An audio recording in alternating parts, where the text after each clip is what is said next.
दोस्तों, महाभारत द्वापर युग के अंत समय का वह विनाशकारी युद्ध है जो पारंपरिक शत्रु धर्म और अधर्म के बीच लड़ा गया था। महाभारत युद्ध में भाग लेने वाले सभी योद्धा पुरुष थे और लाखों की संख्या में योद्धा और सैनिक वीर गति को प्राप्त हुए थे। इस युद्ध की विभीषिका ने संपूर्ण भारतवर्ष को योद्धा विहीन कर दिया था। लेकिन दोस्तों, क्या आपने कभी अपने मन में सोचा है कि युद्ध के बाद वीर गति को प्राप्त हुए इन योद्धाओं और सैनिकों की विधवाओं का क्या हुआ था? दोस्तों, आज हम इस वीडियो में आपको यही बताने की कोशिश करेंगे कि महाभारत युद्ध के बाद कौरवों की विधवाओं का क्या हुआ था। इस कथन का वर्णन हमें महाभारत ग्रंथ के आश्रमवासी पर्व के 33वें अध्याय में पढ़ने को मिलता है और यह बात महाभारत युद्ध के 15 साल बाद की है। इस कथा के अनुसार महाभारत युद्ध के पश्चात पांडु पुत्र युधिष्ठिर का हस्तिनापुर नरेश के रूप में राज तिलक हुआ था। उसके पश्चात पांचों पांडव भाई राजपाट के साथ साथ अपने ज्येष्ठ पिता धृतराष्ट्र, बड़ी माता गांधारी और माता कुंती की दिन रात सेवा करते थे। पांडवों की सेवा से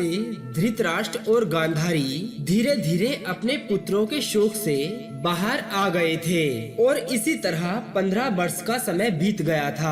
तब एक दिन धृतराष्ट्र ने युधिष्ठिर से कहा कि हे महाराज, अब हम अपना बचा हुआ जीवन वन में बिताना चाहते हैं, इसलिए आप हमें यहाँ से जाने की आज्ञा दें। अपने ज्येष्ठ पिता की इन बातों को सुनकर युधिष्ठिर को बहुत दुख हुआ, परंतु विदुर के समझाने पर उन्होंने धृतराष्ट्र सहित गांधारी, माता कुंती और विदुर को वन जाने की आज्ञा दे दी थी। उसके अगले ही दिन धृतराष्ट्र, गांधारी और माता कुंती उनको प्रस्थान कर गए थे। उसके पश्चात अब पांचों पांडव भाई हर समय अपनी प्रजा के हित के लिए लगे रहते थे। पांडवों की सेवा से हस्तिनापुर की प्रजा तो खुशहाल थी, लेकिन महाभारत युद्ध में विधवा हुई स्त्री शोक में अक्सर रोया करती थी और इसका आभास अपने राजा या मंत्रियों को नहीं होने देती थी। कुछ दिन बीत जाने के बाद तभी एक दिन सहदेव के मन में माता कुंती के दर्शन करने की इच्छा जागृत हुई। सहदेव ने जब अपनी यह इच्छा अपने चारों बड़े भाइयों को बताई तो सभी पांडव भाइयों के साथ उनकी पत्नियों के मन में भी देवी कुंती के दर्शन करने की अभिलाषा जागृत हुई। यह देखकर राजा युधिष्ठिर ने वन जाने के लिए तैयारियां शुरू कर दी। दोस्तों, राजा युधिष्ठिर के लश्कर के साथ हस्तिनापुर की सारी जनता चल पड़ी थी। उस लश्कर में वह सारी विधवाएं औरतें भी थी जिनके पति महाभारत के युद्ध में वीर गति को प्राप्त हो गए थे। हस्तिनापुर के वह सभी लोग पांडवों के साथ एक माह तक उस वन में बने धृतराष्ट्र के आश्रम के आसपास ही रुके थे। कुछ दिनों बाद महर्षि वेदव्यास उस आश्रम में पांडवों से मिलने आए और धृतराष्ट्र और गांधारी को अपने पुत्रों के वियोग में अभी भी खोया हुआ पाया।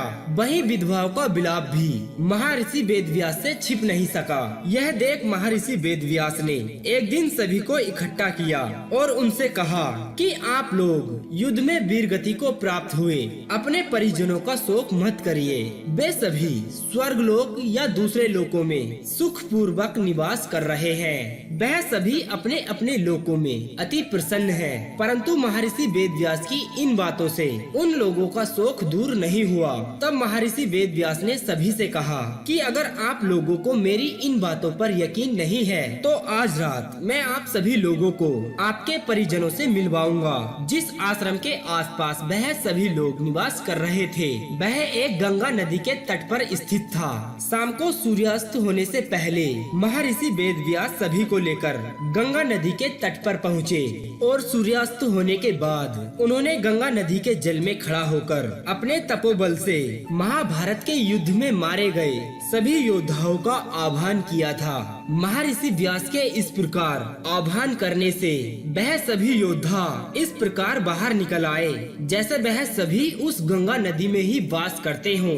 अपने बंधु बांधवों को अपने सामने जीवित खड़ा देख पांडवों सहित सभी हस्तिनापुर वासी बहुत प्रसन्न हो गए थे और सभी अपने बंधु बांधवों से गले मिलकर उनके हालचाल लेने लगे थे, जिससे उन सभी को इस बात का विश्वास हो गया था कि हमारे सभी बंधु बांधव इस मृत्यु लोक के कष्टों से मुक्ति पाकर पुण्य लोकों में बड़ा ही सुखी जीवन व्यतीत कर रहे हैं। इसलिए सभी के मन में अपनों की मृत्यु को जो शोक था वह हमेशा के लिए समाप्त हो गया था। दोस्तों, कुछ ही समय बाद महर्षि व्यास के आह्वान से आए वह योद्धा अपने लोगों को वापस जाने के लिए वापस गंगा के पवित्र जल में डुबकी लगाकर अदृश्य होने लगे थे। तब महर्षि व्यास ने वहां उपस्थित सभी योद्धाओं की विधवाओं से यह कहा था कि जो स्त्रियां अपने पतियों के साथ उनके लोक में जाना चाहती हैं, वह देवी गंगा के इस पवित्र जल में अपना जीवन त्याग दें। महर्षि व्यास की यह बात सुनकर और अपने प्राणों को त्याग कर